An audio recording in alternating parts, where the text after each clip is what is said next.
In Congress, July 4, 1776, the unanimous declaration of the 13 United States of America. When, in its course of human events, it becomes necessary for one people to dissolve the political bands which have connected them with another, and to assume among the powers of the earth the separate and equal station to which the laws of nature and of nature's God entitle them. A decent respect to the opinions of mankind requires that they should declare the causes which impel them to the separation. We hold these truths to be self-evident, that all men are created equal, that they are endowed by their Creator with certain unalienable rights, that among these rights are life, liberty, and the pursuit of happiness, that to secure these rights, governments are instituted among men, deriving their just powers from the consent of the governed, that whenever any form of government becomes destructive of these needs, it is the right of the people to alter or to abolish it, and to institute new government, laying its foundation on such principles and organizing its powers in such form as to them shall seem most likely to affect their safety and happiness. Prudence indeed will dictate that governments long established should not be changed for light and transient causes, and accordingly all experience hath shown that mankind will dispose to suffer,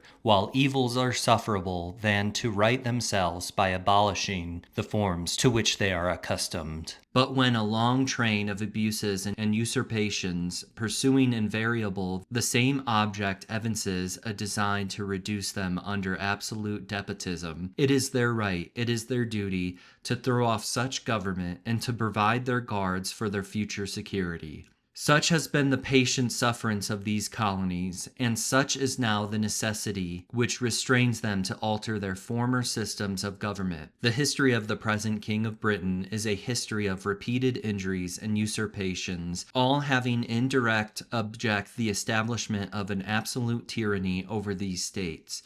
To prove this, let facts be submitted to a candid world. He refused to assent to laws to the most wholesome and necessary for the public good. He has forbidden his governors to pass laws of immediate and pressing importance, unless suspended in their operation till his assent should be obtained, and when so suspended, he utterly neglected to attend to them. He refused to pass other laws for the accommodation of large districts of people, unless those people would relinquish the right of representation in the legislature, a right inestimable to them and formidable to tyrants only. He has called together legislative bodies at places unusual, uncomfortable, and distant from their depository of their public records, for the sole purpose of fatiguing them into compliance with his measures. He has dissolved representative houses repeatedly for opposing with manly firmness his invasions of the rights of the people. He has refused for a long time after the dissolutions to cause others to be elected, whereby the legislative powers, incapable of annihilation, have returned to the people at large for their exercise, the state remaining in the meantime exposed to the dangers of invasion without form and convulsions within. He has endeavored to prevent the population of these states,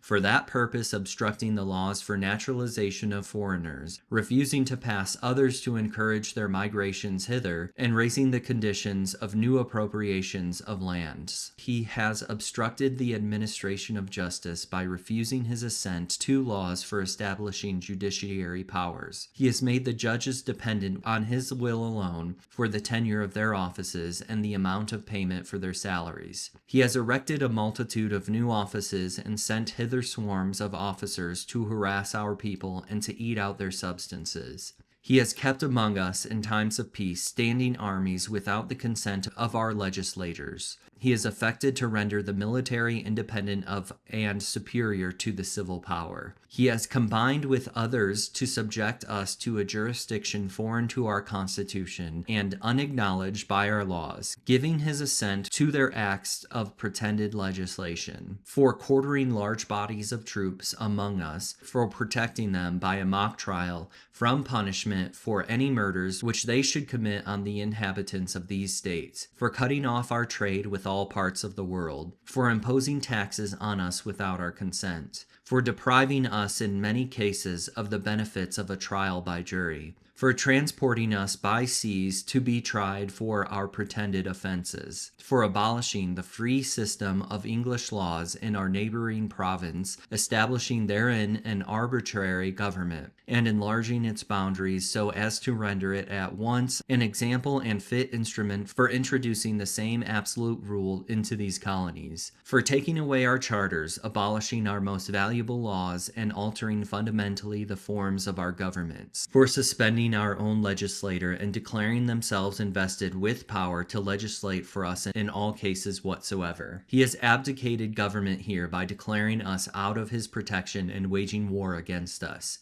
He has plundered our seas, ravaged our coasts, burnt our towns, and destroyed the lives of our people. He is at this time transporting large armies of foreign mercenaries to complete the works of death, desolation, and tyranny, already begun with the circumstances of cruelty and perfidy scarcely paralleled in the most barbarous ages, and totally unworthy the head of a civilized nation. He has constrained our fellow citizens, taking captive on the high seas to bear arms against their country, to become the executioners of their friend and brethren, or to fall themselves by their hand. He has excited domestic insurrections among us, and has endeavored to bring on the inhabitants of our frontiers the merciless Indian savages, whose known rule of warfare is an undistinguished destruction of all ages, sexes, and conditions. In every stage of these oppressions we have petitioned for address in the most humble terms. Our repeated petitions have been answered only by repeated injury. A prince whose character is thus marked by every act which may define a tyrant is unfit to the ruler of a people. Nor have we been wanting in attentions to our British brethren. We have warned them from time of attempts by their legislature to extend an unwarrantable jurisdiction over us. We have reminded them of the circumstances of our emigration and settlement here. We have appealed of their native justice and magnanimity, and we have conjured them by the ties of our common kindred to disavow these usurpations which would inevitably interrupt our connections and correspondence.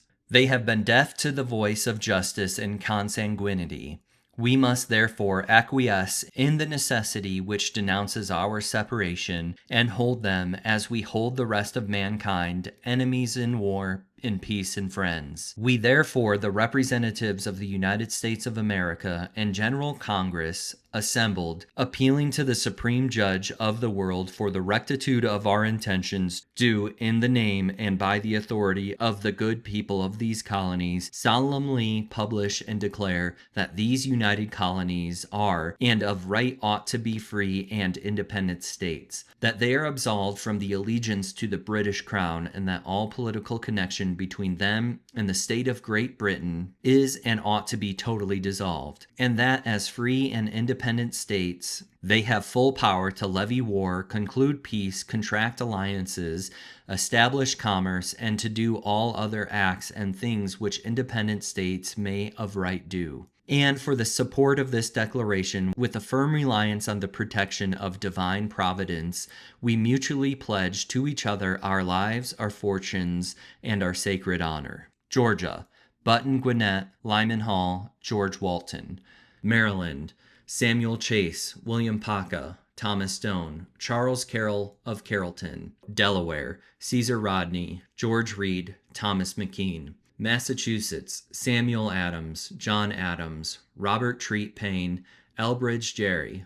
North Carolina: William Hooper, Joseph Hughes, John Penn. Virginia: George Wythe, Richard Henry Lee, Thomas Jefferson, Benjamin Harris, Thomas Nelson Jr., Francis Lightfoot Lee, Carter Braxton. New York: William Floyd, Philip Livingston, Francis Lewis, Lewis Morris. Rhode Island: Stephen Hopkins, William Ellery. South Carolina: Edward Rutledge, Thomas Hayward Jr., Thomas Lynch Jr., Arthur Middleton. New Jersey: Richard Stockton, John Witherspoon, Francis Hopkinson, John Hart, Abraham Clark. Connecticut: Roger Sherman, Samuel Huntington, William Williams, Oliver Walcott. Pennsylvania: Robert Morris, Benjamin Rush, Benjamin Franklin, John Morton, George Clymer, James Smith, George Taylor, James Wilson, George Ross. New Hampshire: Josiah Bartlett, William Whipple, Matthew Thornton.